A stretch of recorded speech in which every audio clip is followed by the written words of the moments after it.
তো যে মাসটা আমাদের থেকে গেল সেই মাস রজব মাস। এই মাসে আল্লাহ তাআলা তার প্রিয় হাবিব মুহাম্মদ রাসূলুল্লাহ সাল্লাল্লাহু আলাইহি ওয়াসাল্লামকে দাওয়াত দিয়ে তার বাড়িতে নিয়ে মেরাজ করিয়েছেন, লিকা করে দিয়েছেন, সাক্ষাৎ করেছেন। জোরে বলেন না সুবহানাল্লাহ। পৃথিবীর শুরু থেকে রাসূলুল্লাহ সাল্লাল্লাহু আলাইহি ওয়াসাল্লামের আগ পর্যন্ত যত নবী এবং রাসূল ছিলেন, আল্লাহ তাআলা কাউকে এমন ভাবে এমনিতে আমার আপনার হাবিবকে যেভাবে রাতের বেলায় নিয়ে গেলেন, আবার রাতের বেলায় দুনিয়াতে আবার প্রেরণ করে দিলেন, এরকম অন্য কোনো নবীর ক্ষেত্রে হয় নাই। প্রিয় হাজিরিন, আল্লাহ তাআলা আমাদের সকলেরই আদি পিতা হযরতে আদম আলাইহিস সালাম তাকে জান্নাতে দিয়েছিলেন। আল্লাহ তাআলা তাকে জান্নাত থেকে আবার দুনিয়াতে পাঠিয়ে দিয়েছেন। আমরা সেই ঘটনা, সেই কাহিনী জানি। আদম আলাইহিস সালাম ছিলেন জান্নাতে। আল্লাহ তাআলা বলেন ওয়াকুলনা হাবিতু, আমি আদম এবং হাওয়াকে জান্নাত থেকে দুনিয়াতে পাঠিয়ে দিলাম। তাহলে জান্নাতে ছিলেন আদম নবী, সেই জান্নাত থেকে আল্লাহ তাআলা আদম নবীকে দুনিয়াতে পাঠিয়ে দিলেন। শেষ নবীর আগের নবী ঈসা আলাইহিস সালাম, আল্লাহ তাআলা তাকে তার মা হযরতে মারিয়াম আলাইহিস সালামের গর্ভে আল্লাহ তাআলা তাকে দুনিয়াতে পাঠালেন, কিন্তু তার বাবা নেই। ঈসা নবীর বাবার নাম বলতে পারবেন কেউ? নেই।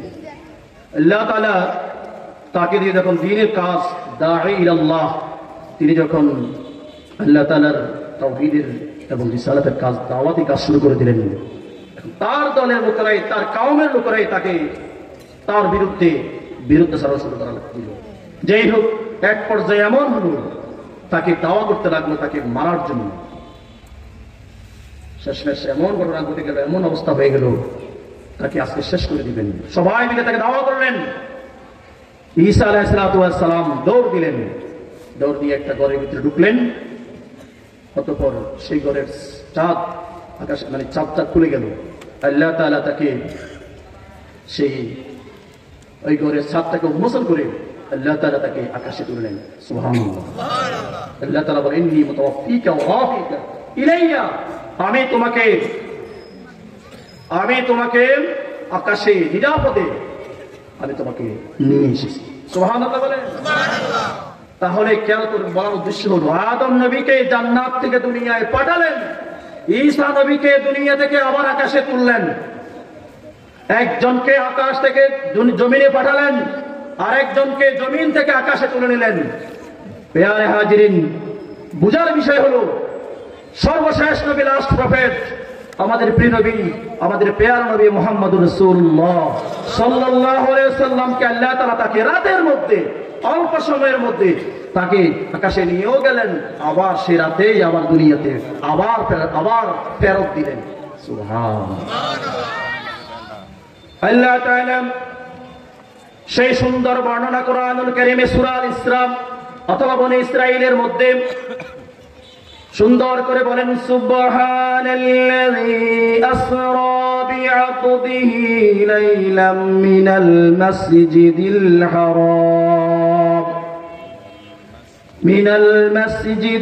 হারাম ইলাল মাসজিদিল আকসা। আল্লাহু আকবার। আল্লাহ তাআলা এই ইসরা, রাসূলুল্লাহ সাল্লাল্লাহু আলাইহি ওয়াসাল্লামের এই রাত্রিকালীন ভ্রমণের কথা আলোচনা করতে গিয়ে প্রথমেই সুবহান শব্দটা এনেছেন। বলেন কোন শব্দ?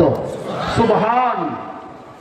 সুবহান শব্দটি আমরা সুবহানাল্লাহ, আলহামদুলিল্লাহ, আল্লাহু আকবার, মাশাআল্লাহ, এই কিছু শব্দের আমরা ইসতিলাহ, আমরা পরিভাষা কিন্তু আমরা জানি।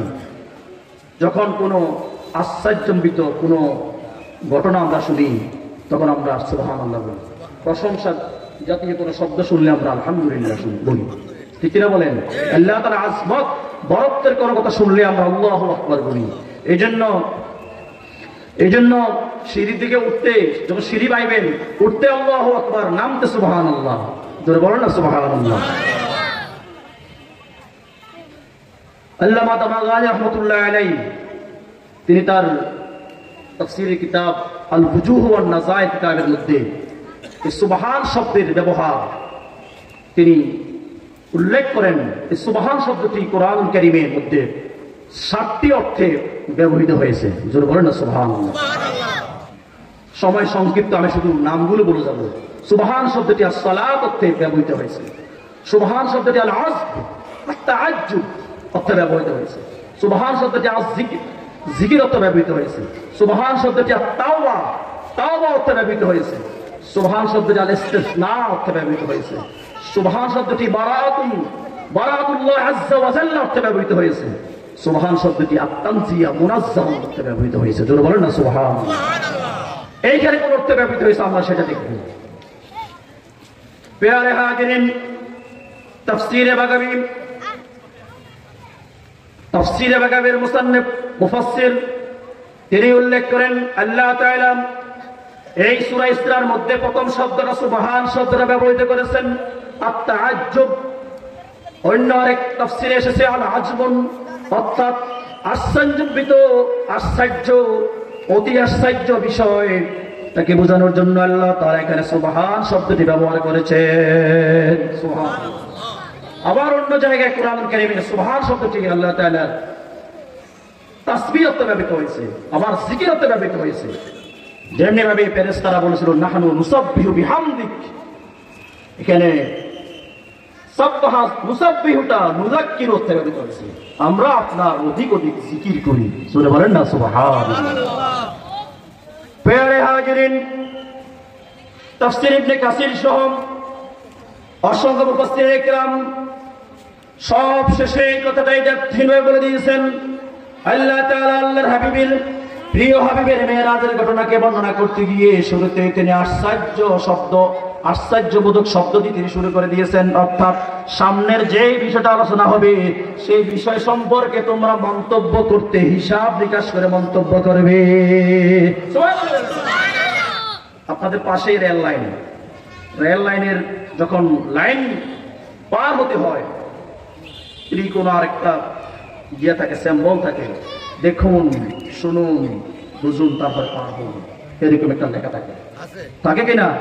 আপনি যদি কোনো না দেখে, ডানে বামে না দেখে, কানে না শুনে, হর্ন না শুনে, অথবা সেখানে দায়িত্বশীল যিনি আছেন তার তিনি যে ইনস্ট্রাকশন দিচ্ছেন সেটাকে যদি আপনি ফলো না করেন, যদি আপনি সোজা পাইছেন গাড়ি তুলে দিলেন, ইন দি মিন টাইম ট্রেনটাও আসলো, তাহলে একটা অ্যাক্সিডেন্টের সম্মুখীন, কি বলেন, একটা বিপদ আসবে না?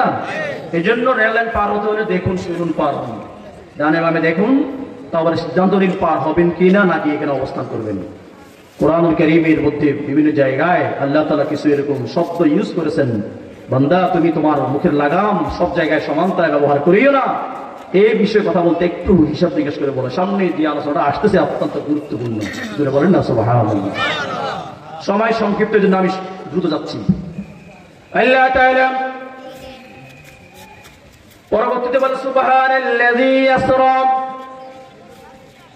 বহুত পবিত্র সত্তা আল্লাহ যিনি আসরা মানে ইসরা, সফর করিয়েছেন, ভ্রমণ করিয়েছেন। এই শব্দের তাফসীর লাগবে। একটা হলো সফর, দিনের বেলা সফর, আর একটা হলো রাত্রিকালীন সফর। আল্লামা মুফতি আমিনুল ইহসান রাহমাতুল্লাহ আলাইহি তিনি তার কাওয়াইদুল ফিকহ কিতাবের মধ্যে লেখেন সফর এবং ইসরা দুটোর মধ্যে পার্থক্য রয়েছে। ইসরা শব্দটি রাত্রিকালীন ভ্রমণকে বোঝায়, সুবহানাল্লাহ বলেন। আর সফর শব্দটি আম, এটা দিনের বেলা, রাতের বেলা, সকল ক্ষেত্রে সকল অর্থে ব্যবহার হয়, সুবহানাল্লাহ বলেন। সেজন্য তিনি উল্লেখ করছেন যে আল ইসরা মাখুযুম মিনাস সুরা ওয়া হুয়া সাইরুল লাইল, রাত্রিকালীন ভ্রমণকে বলা হয় ইসরা, সাইর দিনের বেলায় ভ্রমণকে বলা হয় সফর, ট্রাভেলস। তার মানে এই আয়াতে আল্লাহ তাআলা যে কথাটা সামনে বুঝাচ্ছেন, আল্লাহর হাবিবের এই সফরটা হয়েছিল দিনে না রাত্রে? কথা বলেন, দিনে না রাত্রে? রাত্রে। সুবহানাল্লাযী আসরা বিআবদিহি লাইলান, আল্লাহ তাআলা আসরা তারপরেই বলছেন বিআবদিহি, তার প্রিয় বান্দাকে, প্রিয় বান্দা, এগুলো প্রিয় বান্দাকে কে? তিনি তাফসীরে সরাসরি উল্লেখ, তিনি হলেন মুহাম্মাদুর রাসূলুল্লাহ। প্রশ্ন এখানে সরাসরি বিআবদিহি না বলে বিরাসূলিহি তো বলতে পারতেন, কেন আব্দ বললেন? অথবা অন্য নাম বলতে পারতেন, সেগুলো কেন আবার বিআবদ বললেন কেন? আল্লাহ তাআলা আব্দ কাকে বলা হয়?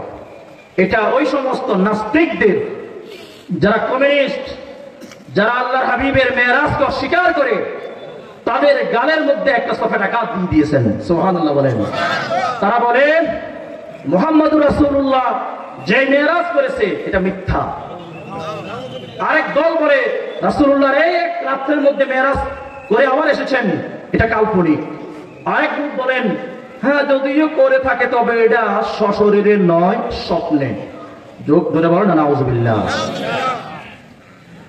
এই জন্য আল্লাহ তাআলা আব্দ শব্দটা ব্যবহার করেছেন। আব্দ কাকে বলা হয়? আব্দ বলা হয় বিরূহে ওয়াল জাসাদ, শরীর এবং রূহ, দেহ এবং রূহ উভয়টার একাকার, উভয়টার একসাথে যখন থাকে তখন তাকে আব্দ বলে। জোরে বলেন না সুবহানাল্লাহ। আপনি এখন এখানে বসা আছেন, আপনি আল্লাহর আব্দুল্লাহ, আল্লাহর বান্দা।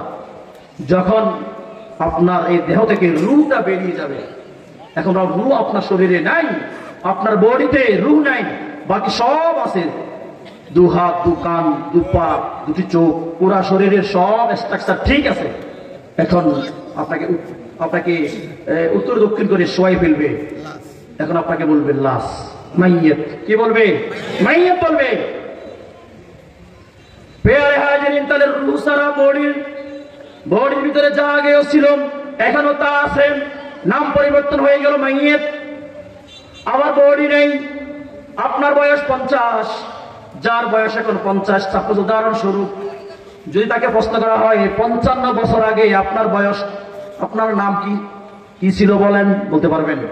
যার বয়স 50, যদি তাকে এখন প্রশ্ন করা হয় 55 বছর আগে আপনার নাম কি ছিল, ওইবার বলতে পারবে? কোন জন্ম হয়েছিল? জন্মই তো হয় নাই।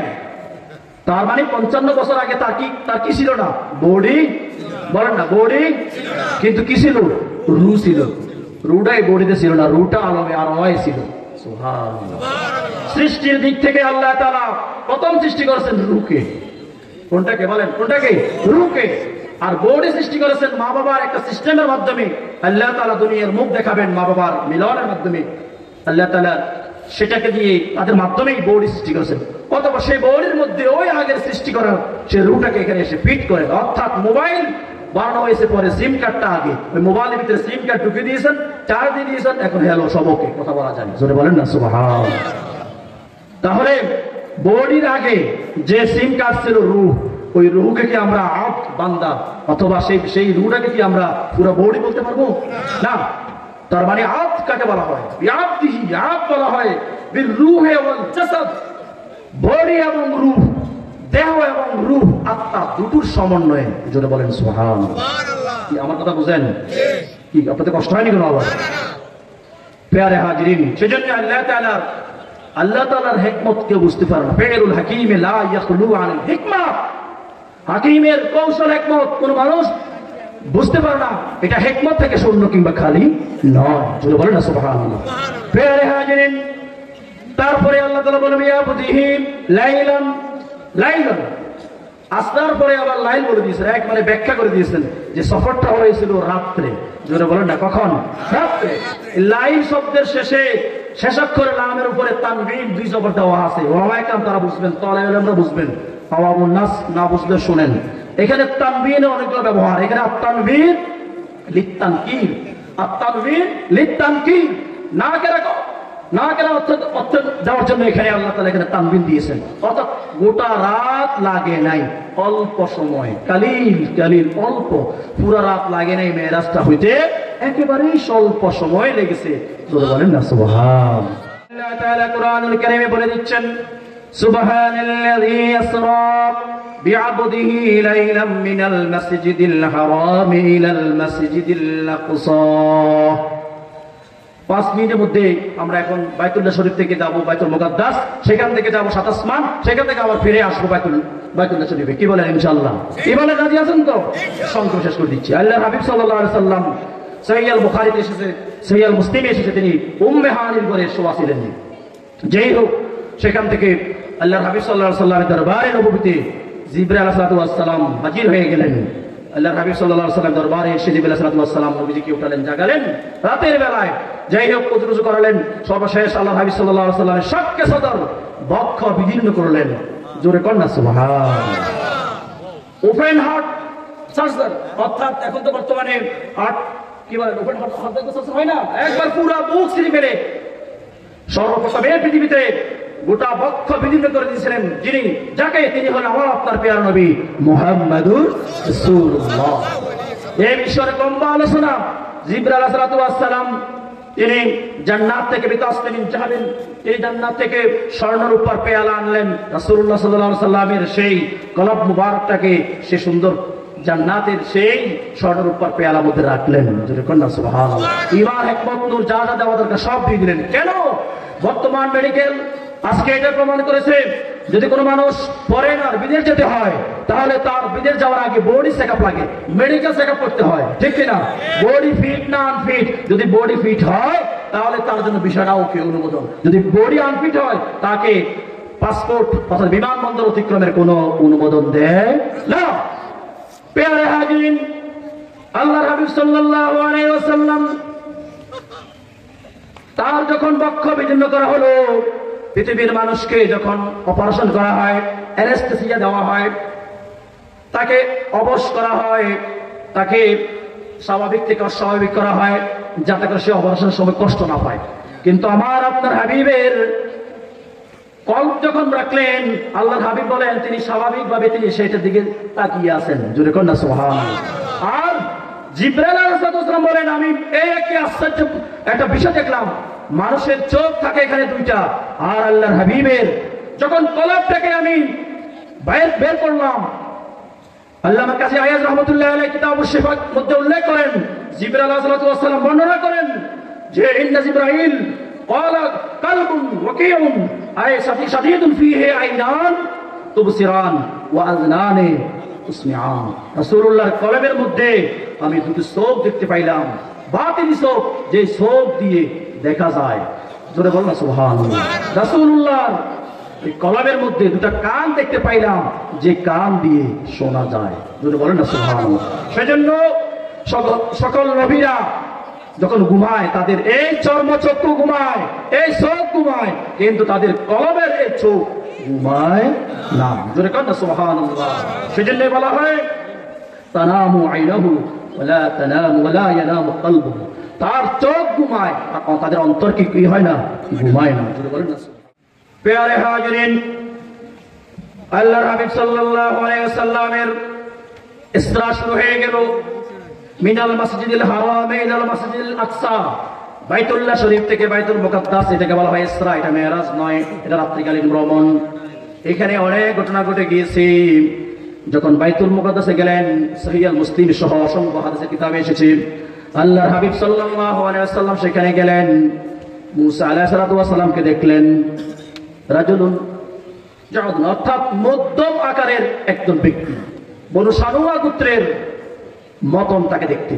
সুবহানাল্লাহ। ঈসা আলাইহিস সালামকে দেখলেন আব্দুল্লাহ ইবনে মাসউদ আস-সাকাফি রাদিয়াল্লাহু তাআলা আনহু আকৃতির মতন। ইব্রাহিম আলাইহিস সালামকে দেখলেন নবীজির নিজেরই মতো প্রায়। জোরে বলেন না সুবহানাল্লাহ। যাই হোক, সেখানে গেলে ইকামত হয়ে গেল।